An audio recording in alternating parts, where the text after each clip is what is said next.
Adakah membaca Yasin pada malam Jumat itu bid'ah seperti yang diamalkan kebanyakan masyarakat di Malaysia? Baca Yasin malam Jumat itu bid'ah. Kenapa bid'ah? Karena tidak pernah dilakukan Nabi. Pernah Nabi baca Yasin malam Jumat? Pernah Nabi baca Yasin malam Jumat? Orang bila dikatakan begitu, awak dari mana? Dari Masjid Muaz bin Jabal. Ada apa? Baca Yasin. Baca Yasin malam Jumat itu bid'ah lah. Nabi kan tak pernah buat. Apa? Awak kata kami bid'ah? Dia pun marah, tapi dalam hati, iya juga ya. Jangan-jangan bid'ah. Pertama, marah. Yang kedua, iya juga. Yang ketiga, dia pula membid'ahkan orang esok hari. Itulah bahayanya bila orang tak tahu dalil. Sekarang saya tanya, baca Yasin malam Jumat itu bid'ah apa tidak? Bid'ah kan?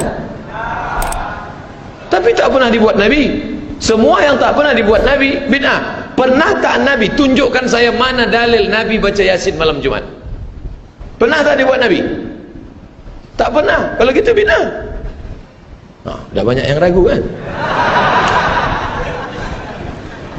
Sunnah itu ada 3. Yang pertama qaul, cakap. Yang kedua fi'il, perbuatan.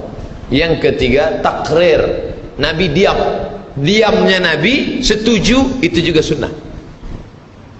Nah, tentang masalah membaca Yasin, memang perbuatan dia tidak ada. Tak pernah dia mengkhususkan baca Yasin malam Jumat, tak ada. Tapi ucapan dia, nih saya bacakan.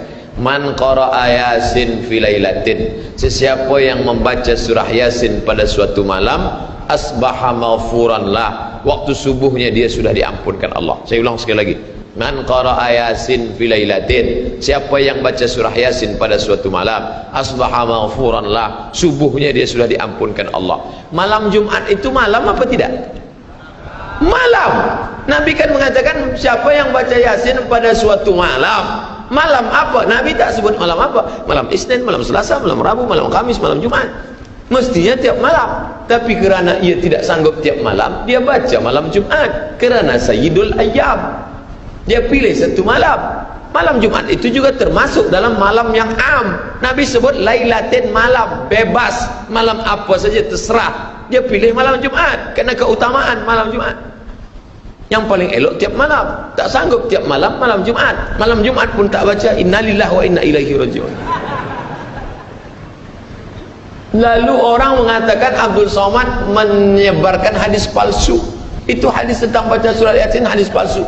La ilaha illallah. Bukalah tafsir Ibnu Katsir tuan. Nama penulisnya Imam Abul Fida Ismail Ibnu Katsir, ahli tafsir, ahli hadis. Dalam mukaddimah surat Yasin, man qara'a Yasin fi lailatin, siapa yang baca Yasin pada suatu malam, asbaha maghfuran lah, subuhnya dia diampunkan Allah. Isnaduhu jayyid, sanadnya jayyid. Itu Imam Ibnu Katsir. Awak lebih faham daripada Imam Ibnu Katsir. Dia imam, hampir derajat mujtahid, kitabnya besar-besar. Al-Bidayah wan Nihayah Ibnu Katsir, At-Tafsir Quranil Azim Ibnu Katsir. Dia katakan itu tidak hadis dhaif, tapi hadis sanadnya jayyid, layak diamalkan, baik. Sila baca surat Yasin. Tapi membacanya mengapa beramai-ramai? Yasin beramai-ramai. Apa kata Imam Ibnu Taimiyah? Wa qiraatul idarah. Qiraatul idarah, membaca bersama-sama, la ba'sa bi. La tidak, ba'sa apa-apa. La ba'sa tidak apa-apa. Boleh apa tak boleh? Boleh, la ba'sa tidak apa-apa. Kata Imam Nawawi, membaca Quran bersama-sama itu hukumnya mustahab, dianjurkan, membangkitkan semangat. Dia baca sendiri tak semangat, dia baca bersama, Yasin wal Qur'anil Hakim innaka laminal mursalin, bangkit semangat, pergi hantu setan baca Yasin bersama. Tapi kata Imam Al-Buhuti, kalau tak sama bacaannya makruh.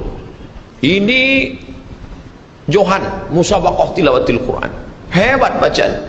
Yang ini tak pandai baca. Tapi manakala baca bersama, kita tak boleh bezakan, semua pandai. Padahal bila disuruh satu-satu, lain bunyi. Maka yang tak pandai perbaikilah bacaan, karena bila dibaca bersama makruh, sebab ada yang membaca tak bersuara sama sekali.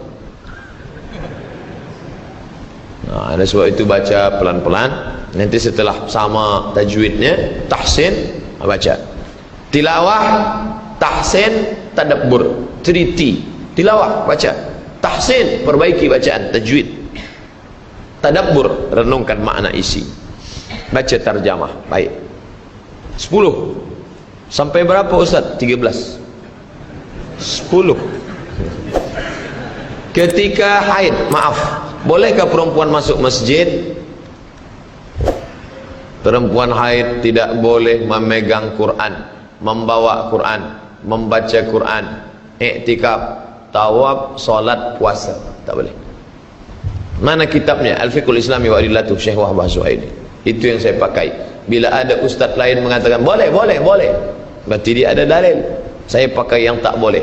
Kenapa ustaz pakai tak boleh? Saya pegang dalil kuat yang tak boleh.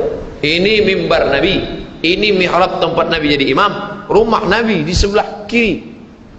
Nabi sedang iktikaf, Nabi datang ke pintu rumahnya, rumah dia di samping, itulah makam Nabi sekarang. Kerana Nabi waktu dia meninggal langsung saja terus digali, dimakamkan di kamar Aisyah. Ya Aisyah, Nabi panggil, ya Umairah, ya nawilinil khumrah, tolong ambilkan kain khumrah, ambilkan aku kain. Aisyah datang membawa kain. Aisyah tidak masuk ke dalam, Nabi tidak keluar. Kenapa Nabi tidak keluar? Dia takut iktikafnya batal. Kenapa Aisyah tidak masuk ke dalam? Aisyah takut masuk ke dalam karena dia sedang dalam keadaan haid. Lalu apa kata Nabi? Ulurkan saja tanganmu ke dalam. Kenapa? Karena tanganmu tidak haid, tapi badannya tetap berada di luar. Itu menunjukkan perempuan haid tak masuk masjid. Sampai mana had-had batas masjid yang boleh dilalui? Apakah bilik-bilik dalam masjid termasuk dari masjid? Ada orang yang berpemahaman semua yang di bawah atap masjid adalah masjid. Jika semua yang berada di bawah atap masjid adalah masjid, maka semua yang berada di atas dosa besar. Kenapa? Karena maaf, buang air kecil, kencing dalam masjid, di atas ada toilet, dan dia masih di bawah atap masjid. Maka yang dimaksud dengan masjid bukan semua yang di bawah atap masjid, tapi yang biasa dipakai untuk solat. Lalu masjid Muaz bin Jabal ni, mana yang masjid itu? Nih, yang biasa dipakai, kaca ke dalam ni. Adapun itu balkonah kata orang Mesir, teras, itu di luar adalah memang biasa masjid dulu, masjid-masjid Sultan Melayu zaman dulu memang sengaja dibuat macam itu kerana gunanya untuk maaf untuk perempuan yang sedang uzur dalam keadaan halangan. Tapi mohon maaf, bukan saya cakap tuan dalam keadaan uzur, maknanya kerana kita sedang penuh sekarang, melimpah ruah sampai keluar. Tapi artinya yang dimaksud dengan masjid tempat yang biasa solat berjamaah zuhur, asar, maghrib, hanya sebatas ini saja. Yang luar itu, maka itu adalah tempat yang dibolehkan. Bila dalam keadaan ada perempuan haid berhalangan, dia dengarkan tausiah, tazkirah, tapi ada pengeras suara, mikrofon, dengar suara dari luar, atau ada television untuk pandang, tengok, dengar suara kajian ustaz. 11. Sah atau tidak kalau solat mengangkat kedua kaki ketika sujud? Macam mana mengangkat kaki sujud? Bila sujud, kedua ujung kaki ke lantai, tapi ikhtilaf antara mazhab Syafi'i dengan Hambali. Mazhab Syafi'i, kedua kakinya dilebarkan. Ini kaki, kedua kaki lebar. Ujung kaki, nih, kedua kaki lebar. Sedangkan mazhab Hambali, kedua kaki rapat. Mazhab Syafi'i, kedua kaki lebar. Nanti bila ada, nanti ustaz mengatakan bila sujud kedua kaki rapatkan, itu Hambali. Sedangkan mazhab Syafi'i kedua kaki jarangkan. Karena waktu tegak kaki jarang, waktu rukuk juga jarang, waktu sujud pun dijarangkan. Nah ini, kaki turun ke bawah, tiba-tiba masa kepala dia turun, naik kakinya ke atas. Kenapa dia angkat? Kalau dia berkeyakinan, berpemahaman bahwa perbuatan ini diajarkan Nabi, masuk dalam perbuatan bid'ah.